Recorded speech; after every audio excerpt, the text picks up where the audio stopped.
Cuba Información.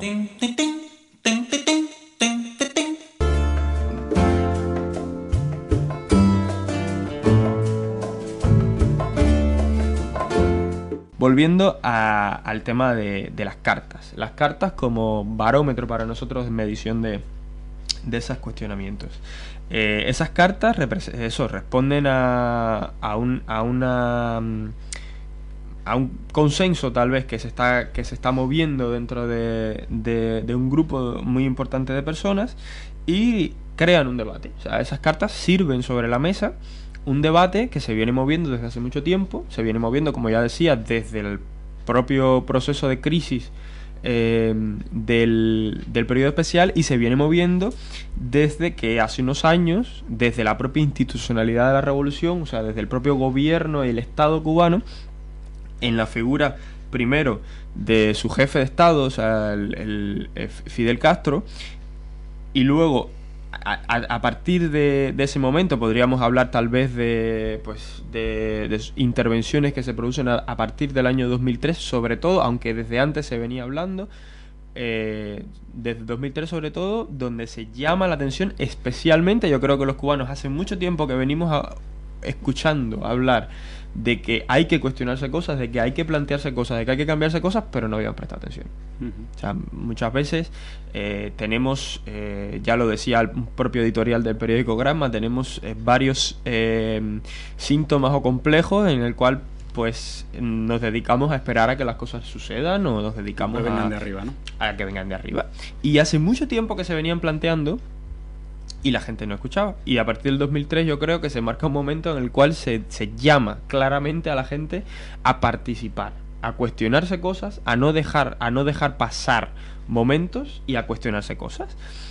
Y ese planteamiento venido desde lo más alto de la dirección del país se ha ido haciendo eco de alguna manera en las estructuras, en algunas de manera fuerte porque se han visto obligadas a aceptar ese debate, y en la mayoría porque se han hecho un eco real de ese planteamiento, y se ha venido generando en toda esa estructura una búsqueda del debate, o sea, de propiciar ese debate, que como vimos ya hemos visto que promueve ese debate.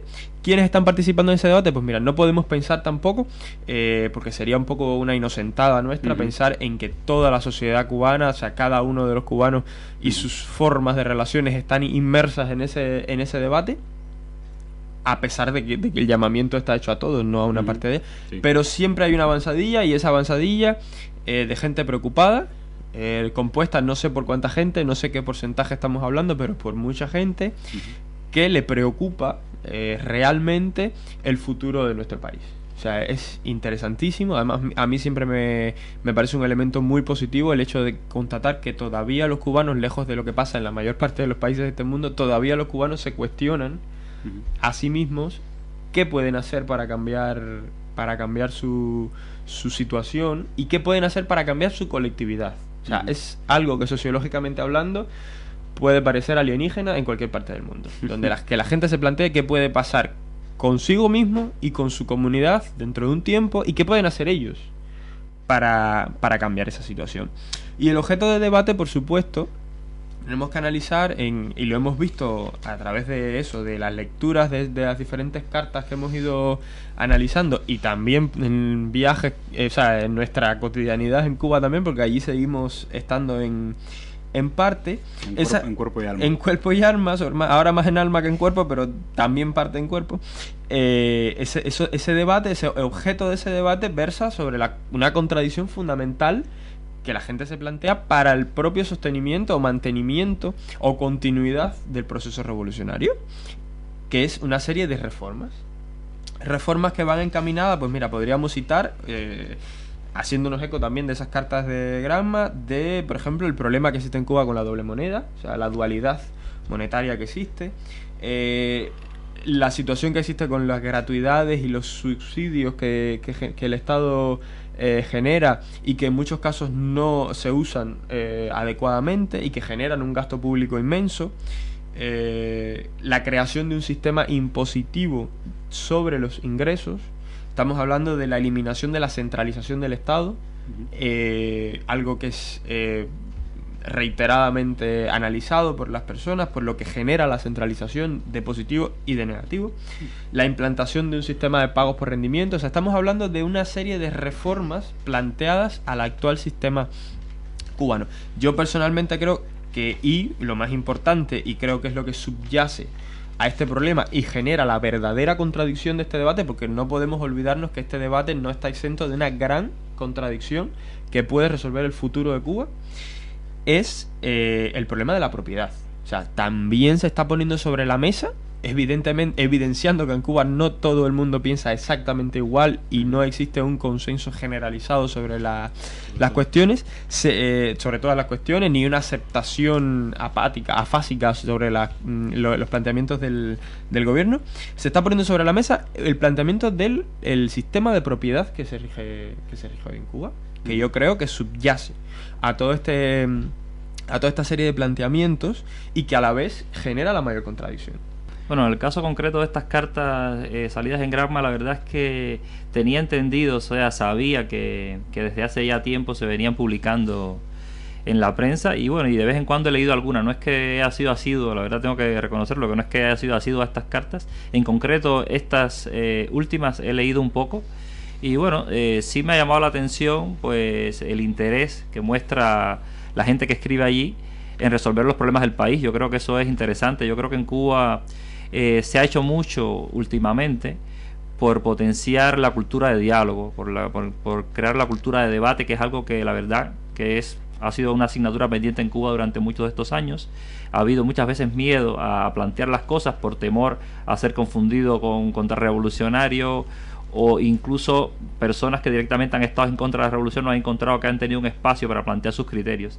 Y entonces, bueno, en toda esa situación, esa lucha contra los enemigos de la revolución, entre esa necesidad de preservar las conquistas de la revolución, pues el espacio de debate pues se ha hecho daño. La verdad es que se ha hecho daño, y últimamente pues existe una voluntad por parte del gobierno cubano de que se creen mecanismos para que las personas planteen sus problemas.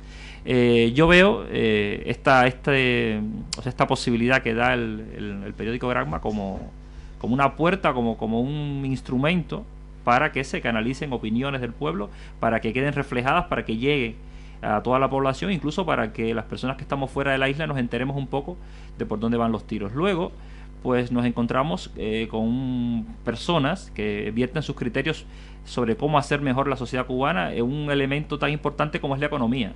Al final, la economía de un país mueve toda la superestructura de la sociedad.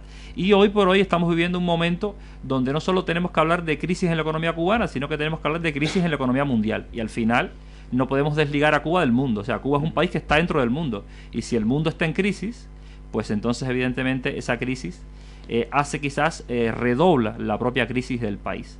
Yo pienso que nosotros, viviendo en el mundo globalizado en que vivimos, no podemos contentarnos con mirar la crisis cubana o la crisis de un país, sino que tenemos que ver la crisis como un conjunto. Hemos vivido el desplome de la banca norteamericana, y ese desplome de la banca norteamericana nos ha arrastrado a todos los países del mundo a esta crisis que vivimos. Entonces, por tanto, si vivimos en un mundo donde la crisis de la banca norteamericana nos puede arrastrar a todos a una crisis, pues no tiene sentido que pensemos que porque tengamos saneada la economía doméstica casera, pues estamos a salvo de todo este proceso. ¿Y qué estamos viviendo hoy en el mundo? Y no es que me esté yendo el tema cubano, pero es que al final no te queda otra alternativa que verlo así. Pues bueno, ¿qué estamos viviendo en el mundo? Pues estamos viendo que después de una profunda crisis de toda la estructura económica capitalista, pues hemos vuelto, o sea, lo que se ha hecho para salvar todo esto no es cambiar el modelo, sino se ha inyectado muchísimo dinero para reflotar toda esta estructura, y sabemos positivamente que volverá a hundirse. O sea, porque se ha hundido ya, se ha hundido anteriormente y se seguirá hundiendo. O sea, realmente el mundo, los economistas, los grandes cerebros de la economía mundial, está ante esa gran disyuntiva de decir, bueno, ¿qué hacemos con el modelo? ¿Lo cambiamos o no lo cambiamos? Dicen, bueno, sí, lo cambiamos, pero no lo han cambiado.